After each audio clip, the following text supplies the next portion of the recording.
नमस्कार, स्वागत है आपका यू न्यूज में। मैं हूं आपके साथ शिवानी। चले रुक करते हैं आज की बड़ी खबरों पर।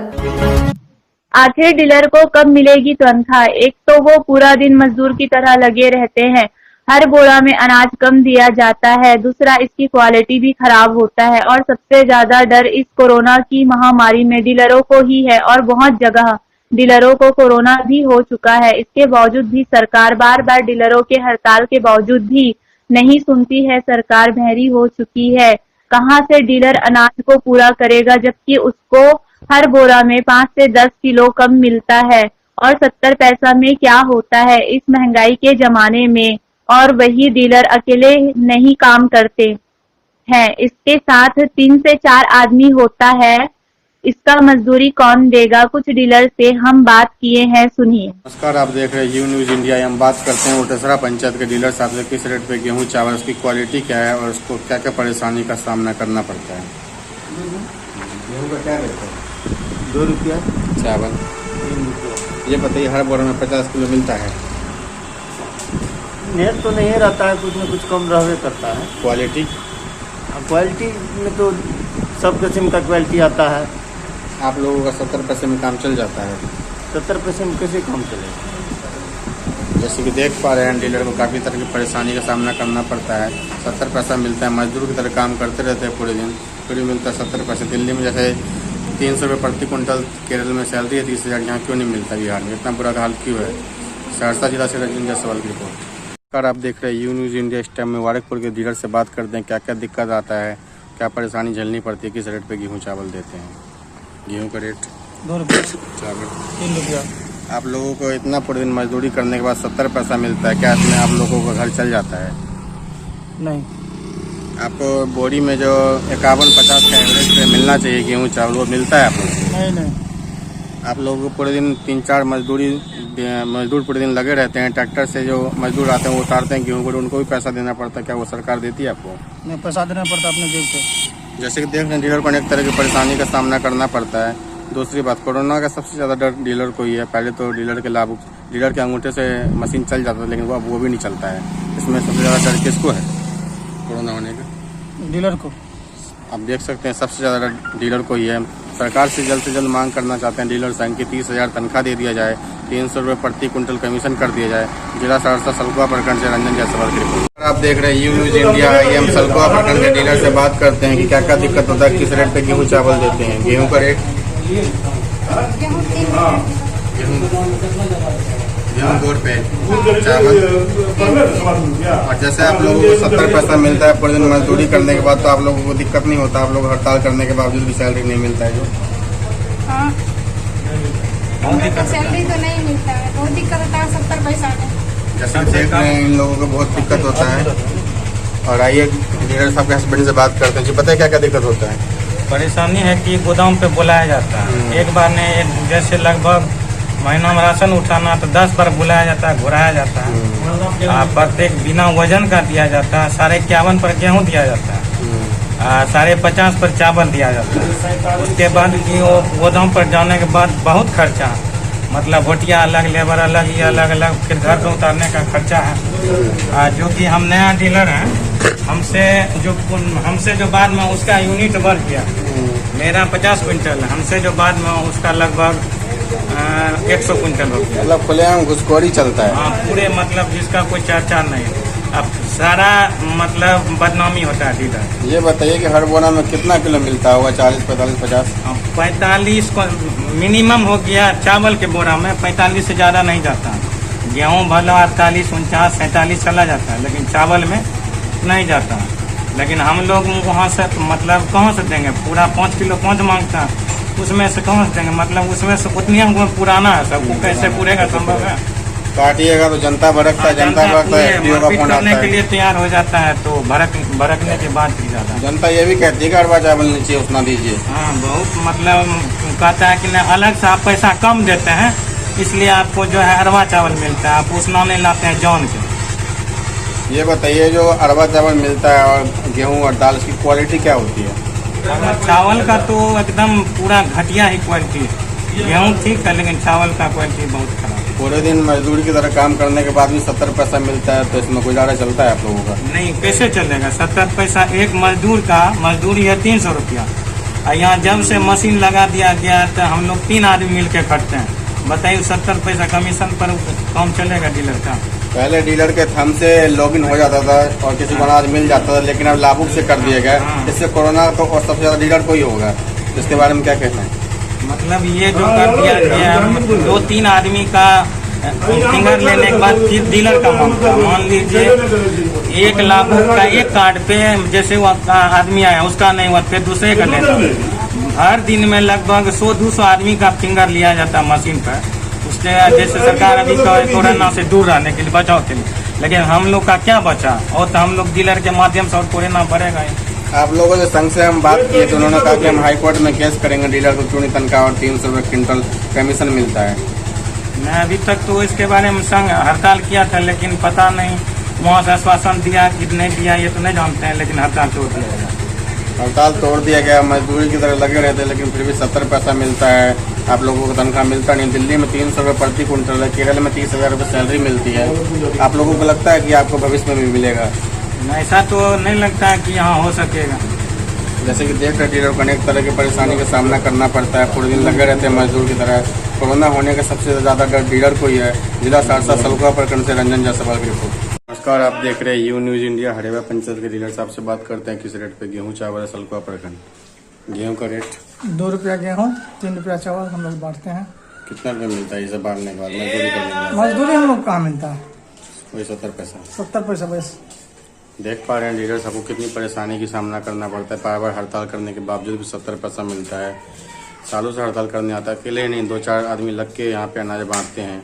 इसके बावजूद भी 70। सबसे ज़्यादा डर कोरोना होने का डीलर को ही है। पहले एक बार डीलर के थंब से कर दिया गया था कि डीलर अनाज बांट सकते हैं, लेकिन फिर से लाभुक के थंब से कर दिया गया। अब दोबारा हाई कोर्ट में केस करने वाले हैं, डीलर संघ के अध्यक्ष जी बोले हैं। अब आगे देखिए सर क्या होता है। और आगे हाई कोर्ट से भी फैसला आ चुका है कि अब डीलर के थंब से दोबारा अनाज मिलेगा। जिला सहरसा सलखुआ प्रखंड से रंजन जायसवाल की रिपोर्ट। और आप देख रहे हैं यू न्यूज इंडिया। इस टाइम सलखुआ प्रखंड में डीलर साहब से बात करते हैं किस रेट पे गेहूं चावल दिया जाता है। गेहूं का रेट गेहूँ का रेट 2 रुपया, चावल 3 रुपया। आप लोगों को जो है 70 पैसा मिलता है। आप लोग धरना प्रदर्शन करने के बावजूद भी आप लोगों को तनख्वाह नहीं दिया जाता है। गेहूँ चावल वितरण करने के बाद तनख्वाह नहीं मिलता है। जैसे कि देख रहे हैं डीलर को बहुत सारी दिक्कतों का सामना करना पड़ता है। मजदूर की तरह पूरे दिन काम करते रहते हैं लगातार। अकेले नहीं, पूरे 3-4 लोगों के साथ काम करते हैं। कोरोना होने का डर सबसे ज़्यादा डीलर को ही है। जिला सहरसा सलखुआ प्रखंड से रंजन जायसवाल की रिपोर्ट। वहीं आने वाले चुनाव में जनता किसको वोट देना चाहती है, आइए वो भी सुन लेते हैं खगड़िया जिला से। पार्टी को क्यों? क्या हमारा जांच आपका जातीय बढ़िया काम करेगा। आपका नाम? रविंद्र सवार, पंचायत? रहियार, प्रखंड? चौथा, जिला? खगड़िया। वहीं जिला दरभंगा में भाई कमल सेठ जी का बहुत बड़ा स्वागत हुआ है और आगमन हुआ है। आप देख सकते हैं इस वीडियो में कैसे पहुंची बेनीपुर में जनता उनके स्वागत के लिए बहुत देर से इंतजार कर रही थी। आइए सुनते हैं हमारे संवाददाता तोकीर आलम ने उनसे क्या बातचीत की। इनमें हमारे विधायक ये आए हैं कि आप लोग अपना मनोस्थिति एकदम स्पष्ट करके रखें कि भाई अगर कमल जी के साथ हैं नहीं होगा। अगर आप ही अभी भी मना कर दोगे कि भाई आपको पिछले बार तो हमने समर्थन किया था, लेकिन इस बार जो है आप विचार होगा, स्वागत होगा कि नहीं, हमारा एक क्षेत्र का युवा, एक बेटा आगे जाकर के अपना बात हमारे इस विधानसभा का रखे और यहाँ से जो विकास का काम वंचित रह गया है उसको पूरा करे। तो आप सभी लोग और रखेंगे।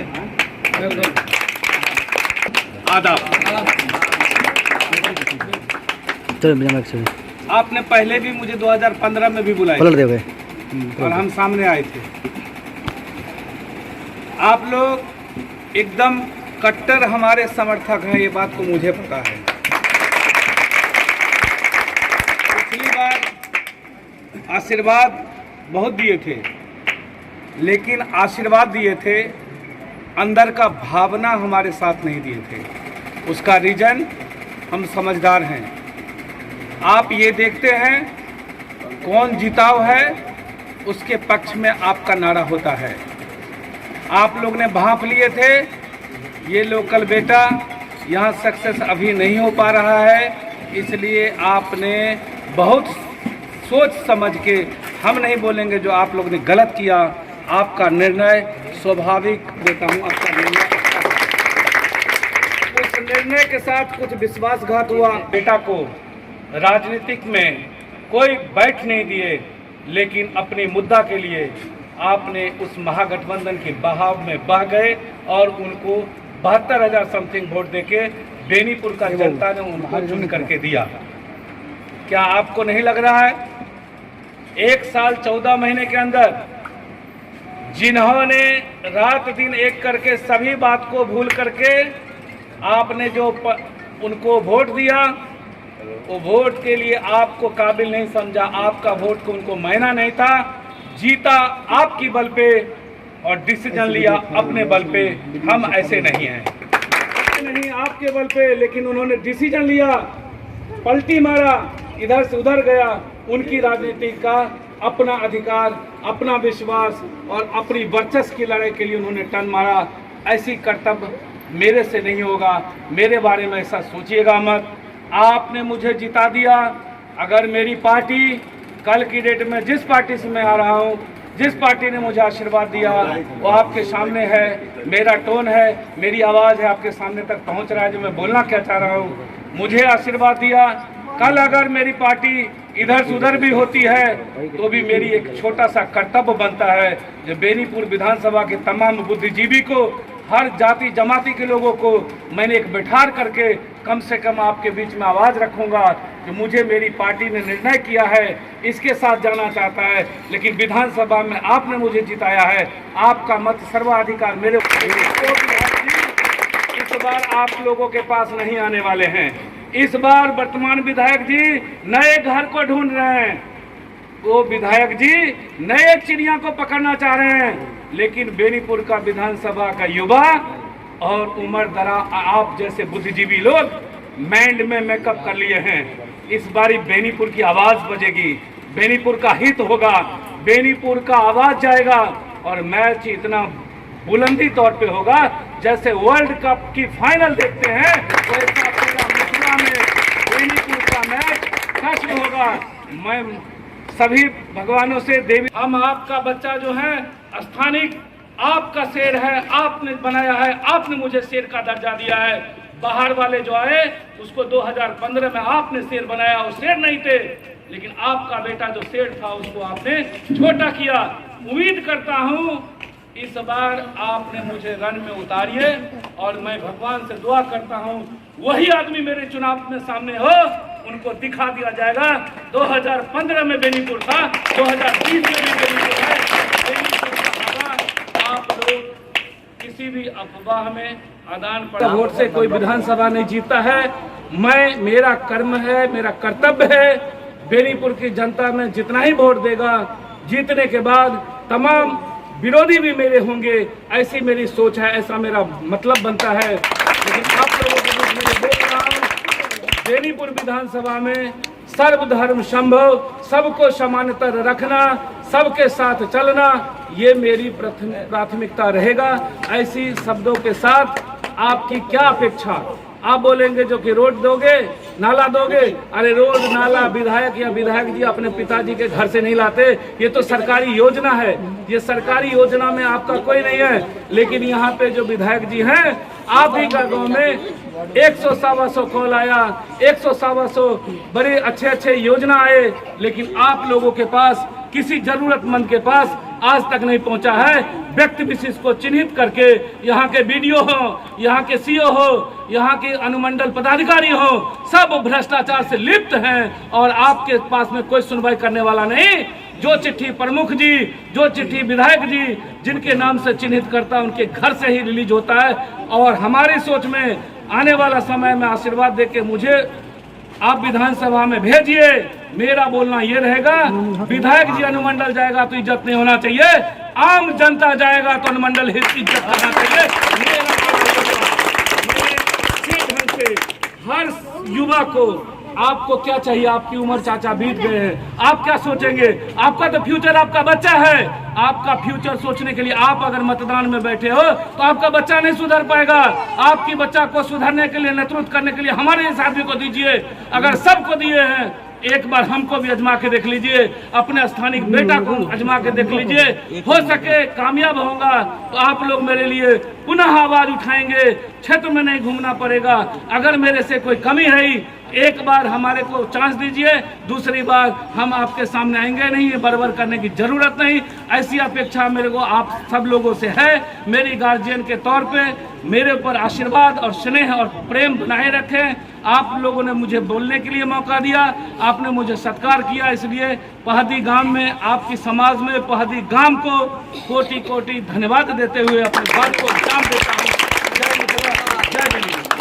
कमल सेठ जिंदाबाद, जिंदाबाद, जिंदाबाद। कमल सेठ जिंदाबाद, जिंदाबाद, जिंदाबाद। मेरे साथ बस इतना ही। बाकी की तमाम खबरों के लिए देखते रहिए यू न्यूज़।